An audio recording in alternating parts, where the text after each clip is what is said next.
Frequency Podcast Network. Stories that matter, podcasts that resonate. Every economist on edge. High living costs. The real estate market is showing An erosion. Canada's economic struggles. Value of the loonie against the greenback. And rising unemployment. Canada's economy is sliding dramatically. Navigating this economy has never been more confusing or frustrating, and we are here to help with that. I'm Jordan Heath Rawlings, and this is Today in This Economy, where we keep you informed about what the latest economic news means for you.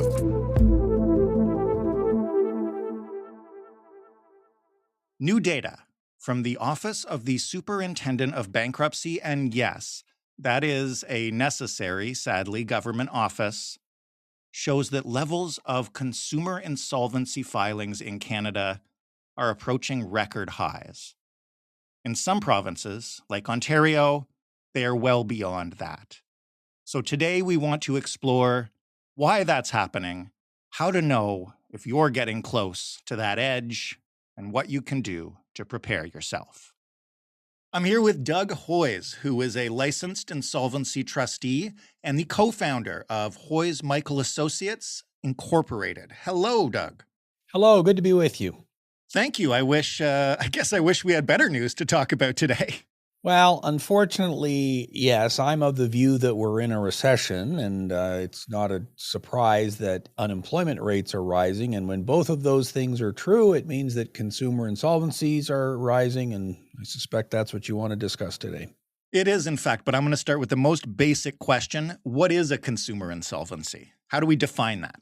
So being insolvent means one of two things. It either means I can't pay my bills as they come due.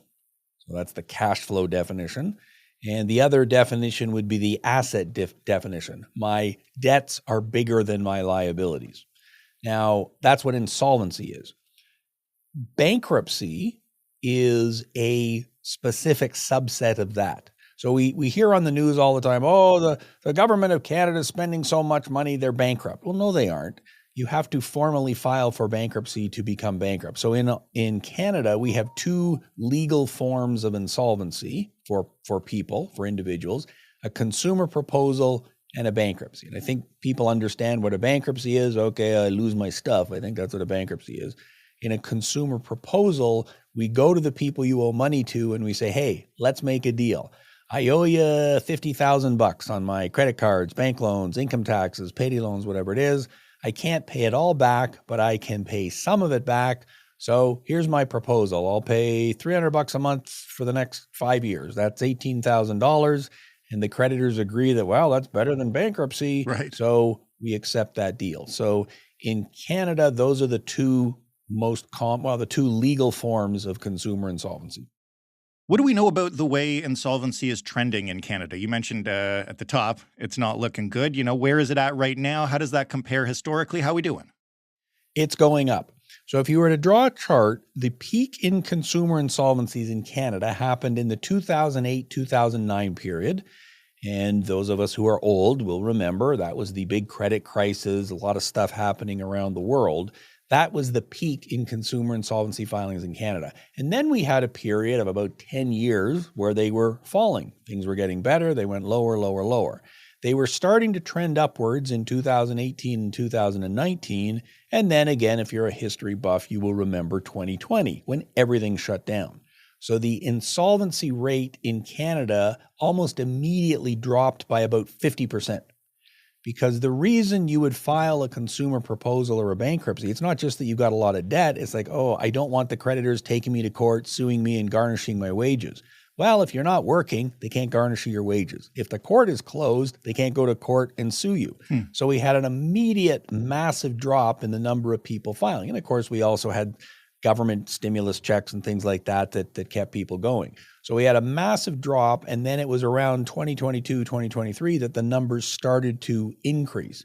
Well, by the middle of 2024, the number of consumer insolvencies being filed are now back to and above where they were in 2019. So they're not as high as they were in 2008, 2009. We're getting close, but they're not there yet. But they are certainly higher than they were in 2019. and they are trending definitely higher. Why is that happening? What do we know about what's causing them? The main factor is stuff costs more. Right. That's my economist definition of it. So you go to the grocery store and you see that over the last 4 years, according to Statistics Canada, food prices are up 24%. Now, a bunch of stuff I buy seems to be up more than that. For most people, their income has not gone up by that same amount. So our expenses are going up faster than our income. How do you bridge the gap? Well, you try to spend a bit less, but there's only so much you can do. You still need to eat food and have some place to live. And the way sometimes you bridge the gap is through debt. I put it on my credit card. I borrow. And so our debt levels have been increasing. And if you were to draw the graph of Canadian credit card balances, it's straight up. It had a big drop again during 2020, 2021 as we all kind of deleveraged, but it's again way back higher than it was at any time in Canadian history. So our debt levels are higher, our incomes are not higher. And of course, we had the interest rates, which went really low in 2020, have come back up. They've eased off a bit since then. So if you are carrying debt, the cost of carrying that debt is a lot higher. And then the final piece of the puzzle is unemployment. There's a very direct correlation between people getting into financial trouble and unemployment. That's pretty obvious. If I don't have a job, I can't service my debt, pay my bills. So you combine all those things, and that's why we're seeing a big jump in consumer insolvency filings. So you've got the numbers for people who actually file for insolvency. Do we have any concept of like how many people are precariously close to that? Is there a window in which like you're most at risk of this? Do we know how many people are right on the edge? There's no way to know the answer to that question specifically, but anecdotally, I would say it's a lot of people. And I guess if you were to do a poll of your listeners and ask them, well, what would happen if you missed your next paycheck? And if the answer is, I'd be in a lot of trouble, then you know that people are on the line. And I would guess that it is a significant percentage of the population that is 1 or 2 paychecks away from a serious problem. Now, that doesn't mean they're 1 or 2 paychecks away from bankruptcy, but again, ask yourself that question. If something got messed up with my next paycheck, do I have enough extra cash in the bank that I could still pay my rent at the start of the month, buy my groceries, put gas in the car, buy my bus fare, whatever? And for a lot of people, the answer is no, because we have zero savings. Not everybody. There's some people who are doing fabulously well. And I think that's really a big part of the story. There's a small chunk of the population that's doing fantastic. The last 5 years have been great. House prices have gone up. The stock market has gone way up. Crypto, everything you buy, gold, it's all at record highs. It's fantastic. So if you had assets when the events of 2020 started, you've done great. But if you didn't, you haven't benefited from that big increase. And worse, you've had to incur debt to survive. So the people who are in that second category are the people who are living on the edge.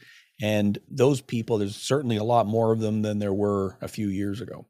So if I'm one of those people, I ask myself that question about missing my next paycheck, and the answer is, yeah, I'd be pretty boned. I'm clearly right next to it. What do I do in that sense before I end up insolvent? Well, I think the first step is exactly what you just said, is to recognize which direction the train is heading. And so if I know that I'm in a various precarious situation, what can I do today to head it off at the pass? Now, it's easy to talk about, it's hard to do. The obvious solutions are, well, is there any way I can increase my income?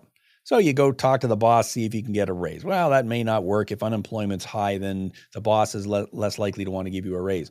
What I'm seeing a ton of people are doing is having a side hustle, a second job, doing something on the side, whether it's food delivery or working retail or working at the bar on the weekends or whatever. So increasing your income, if possible, is one thing. And then the other thing is to do whatever you can to reduce your expenses. So fine, I'll give up my car and I'll take transit. I'll bring in a roommate to split the rent.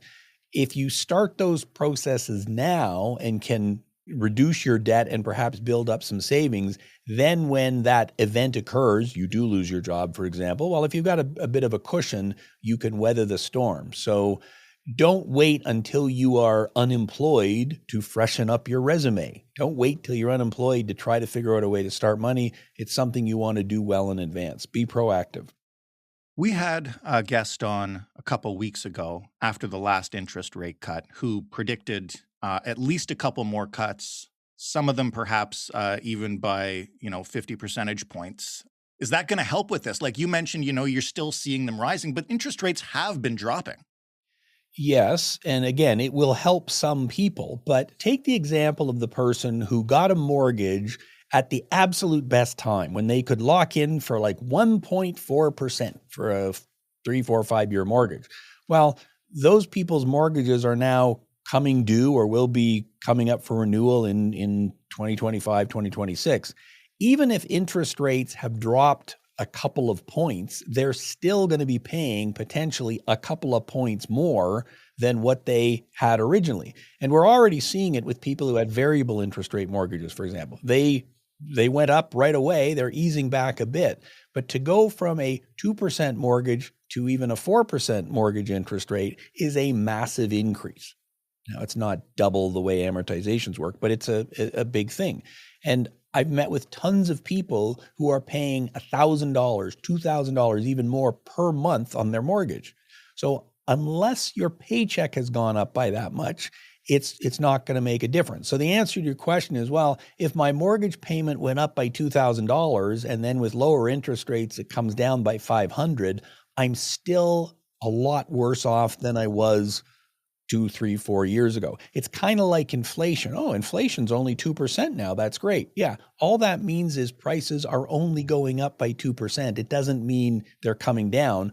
All those previous price increases are still captured into it. So unless we see a massive drop in interest rates really quickly, I don't expect it's going to make a huge difference. The other thing is there's a massive time lag here. If I eat a bag of chocolate chip cookies, I feel great. If I eat a bag every day, it takes about, 3 months, 6 months, a year, 2 years before I'm really, really sick. So we are in that phase where things feel good when the rates are coming down, but it takes a long time to filter its way through the economy. So I don't expect to see any massive changes in anything in the short term, even if interest rates do come down. Okay, so I really appreciate you walking us through all this. I'll leave you with one quick question now for people who are in this situation, who are listening. When do they make the call to come and see someone like you? Like, what's the tipping point where you need to step in and work with them? Well, the tipping point is different for a lot of people, but if you're missing, you can't even make your monthly payments or you're missing payments, that's an obvious tipping point. If you're getting calls from collection agents, if you've got unopened emails and mails with all the bills that are coming in, then that's definitely a tipping point. My advice to people, though, is if you think you have a problem, then reach out to a licensed insolvency trustee now. It's by law, we're not allowed to charge anything for that initial chat, so there's no obligation to it. It's kind of like if you have a medical problem. Well, reach out to the doctor now. Maybe it's nothing. Maybe you can deal with it on your own. But debt problems do not get better on their own. That's not the way it works. So the sooner you jump on it, reach out for help, the more likely it is a satisfactory solution can be worked out sooner rather than later. Doug, thank you so much for this. Really appreciate your time. Thank you. That was Today in This Economy. And if you have an idea for an episode or a personal finance question, we want to hear from you. To get in touch with us, email hello@itepod.ca, or you can call us at 416-935-5935 and leave us a voicemail. But if you'd like us to play your voicemail on the show, you got to tell us that, because we won't run your audio without your permission. This episode was produced by Robin Simon with sound design by Matt Kesselman. Stephanie Phillips is our showrunner. Mary Jubrin is our audience development lead. Diana Kay is our business manager. And I'm Jordan Heath-Rawlings, your host and your executive producer. Thank you so much for listening. We'll talk to you next week.